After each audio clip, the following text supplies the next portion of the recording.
Was it a blue wave or a blue washout? Democrats, as expected, have taken control of the House of Reps but gone backwards in the Senate. Ed Blakely is a former Washington insider. My name is Sean Britton from the radio station 2SER. Each week we have a chat about the latest news and politics from out of the US, and this week, of course, it's all midterm results and the resignation of Jeff Sessions. Find us on iTunes, Whooshkaa, Facebook and Twitter at US of Ed.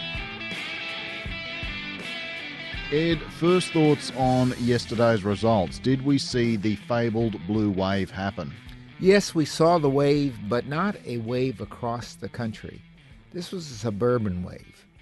The Democrats won big in the suburbs. They won big with women, and they won in places you wouldn't anticipate. They won in red states in the suburbs. So there was a wave effect. It wasn't a tsunami. It was the kind of wave you'd like at the beach, but it wasn't the one, the big Waikiki wave. So you can surf on this into a better future for America. Well, let's start with the House. 28 seats, one in the House at time of recording, gives the Dems control. What will it mean for the Trump agenda? Well, I mean, two things. One is, I think Nancy's smart enough not to go after Trump directly immediately. So she'll go after all of his underlings. Every cabinet member is going to come under enormous scrutiny. And they'll do everything to facilitate the Mueller investigation. So it'll be subtle pressure. The other thing the Democrats are doing, if you look at who they elected, these are young people. So they're building a team. So they don't want to put the team under too much strain immediately, but they have to let them loose, get them out of the nest. So they'll give them a chance to strike at Trump and the Republicans and set the agenda for the future. Two of the youngest women ever elected to Congress, I believe, too. Yeah, one is Hispanic, and the other one, I believe, is Native American. We're going to circle back to those investigations in a moment, but the Senate, Democrats did go backwards in the Senate. What happened? Well, I guess there are a couple of things here. One, candidate quality really counts. Donnelly was not a strong candidate, and so he lost in Indiana against a superior candidate. In the case of Scott, he was a very popular governor. And he got the Puerto Rican vote because he went to Puerto Rico and also because he shunned Trump. And Nelson was not a strong candidate. So he was a Democrat, but he wasn't a strong candidate. So we learned that about this. The other thing is, in the Senate, does it matter whether you have 51, 52, or 53? It wouldn't matter if you had 60 versus 40. But we have some people in the Senate who don't like Mr. Trump who were elected, like Mitt Romney, Scott from Florida, Hawley from Missouri. They are not going to be kissing Mr. Trump's patootie. Well, as you say, man, for the past 2 years, we've seen that slim majority, and it has really stifled the Republican agenda. Yes. But what's the agenda going to be immediately off the bat? I think we can predict this. One's going to be health care and making sure that people who have pre-existing conditions are not harmed by any kind of health care legislation. That will pass both houses. Now, something will have to be given up for that, some other entitlement, because the budget is just blown. The other thing we're going to see is something done on immigration. It'll be the Dreamers. So I think a Dreamer bill will come with a wall. And I don't think the Democrats care about the wall. They can even take credit for it if they give it to them, because it won't make any difference. Because with this wall will come better procedures for people to get into the United States. And Trump has already signaled that. He says, we need good people here because we have all these jobs. What he's saying is all those Southern Republicans who have farms, ranches, and factories don't have any workers. And they're on his back about getting some. So I think he's going to turn this around. The third thing that has to happen is something has to be done about this budget. And the only place that could really be done is in military spending. That's going to be a little tougher fight, but I think they can get there. Now, you've talked about the non-Trump Republicans coming up in the party, but it can't be said for all of them. Steve King, Iowa, he was out-trumping Trump, if anything, and he's come through with a win. Ron DeSantis, dog whistling at a pretty reasonable sort of volume in the race against Andrew Gillum. He's come through successful. So as much as we talk about the non-Trump Republicans, you mentioned these guys a few times, there must be a segment of voters, a significant segment of Republican voters for whom no behaviour is unacceptable or too outrageous. Unfortunately, that is true. But in the case of King, remember, his challenger didn't have a chance until 2 weeks ago. In the case of DeSantis, it is hard to figure this one out. Gillum led in every single poll. Almost nobody said they were voting against Gillum. And I think this is a black factor. That when people got in the booth, they said, I just can't vote for a black man. Let somebody else do that. He lost by, 150,000 votes? Not a whole lot. The other thing is he lost to Hispanics because there is a bit of a rivalry in Florida between Hispanics and blacks. And Cuban Hispanics almost never vote for a black. Puerto Ricans, different story. So let's not count Gillum or Stacey Abrams out. They're young, they're vital, they're totems. And we have O'Rourke, who is Mr. Everything. O'Rourke narrowly lost to Ted Cruz. Ted Cruz was in the run for his life. I don't think we're going to see Cruz running again, particularly if O'Rourke is going to be the candidate. So let's take a look at what's happened here. We have some new totems. We have Stacey Abrams. She's going to be around. We have Gillum. He's going to be around. We have O'Rourke. He's going to be around. There are a couple other demos who narrowly lost in races.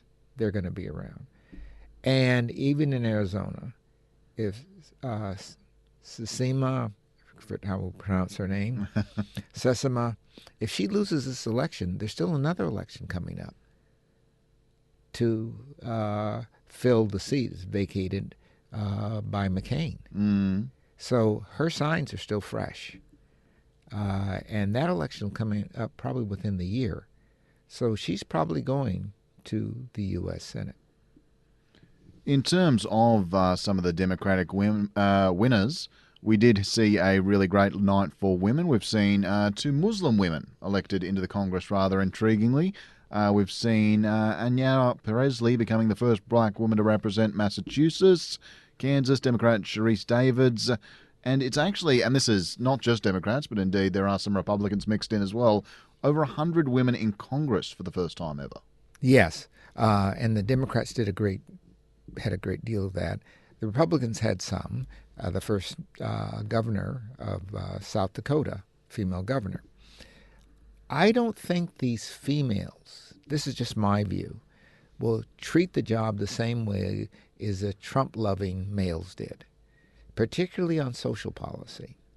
There's generally been a reluctance of women to treat things like health care, race issues, discrimination, and so forth in the kind of truculent way that males have. So I don't think they're going to be as easy to work with. So I'm glad to see the women coming in. But also in every country around the world, we see more and more women coming in because they're well educated, they have the capacity, they're not tired, and they don't represent the past. Any other wins we should be taking note of? Well, I don't know. I think it may still be out, but Rohrabacher in Southern California, congressman for almost 30 years, if he was knocked off, that is a great sign. And look at what happened in Virginia, the 1st, the 10th, all those long-term Republican suburbs gone. So the Republicans have a real problem now at the House. Where's the leadership coming from? Where's their future going to be? We can see where the Democrats' future is coming from, but where's the Republican future coming from? There's almost no doubt that Trump will be the candidate in 2 years. We thought he would be impeached, but there's almost no doubt he will be the candidate. So the Democrats have to make sure they hold what they held, and they have to win Florida this time. We're going to talk about this one. Jeff Sessions, the Attorney General, this morning announcing his resignation. Very clear it was either resign or be fired.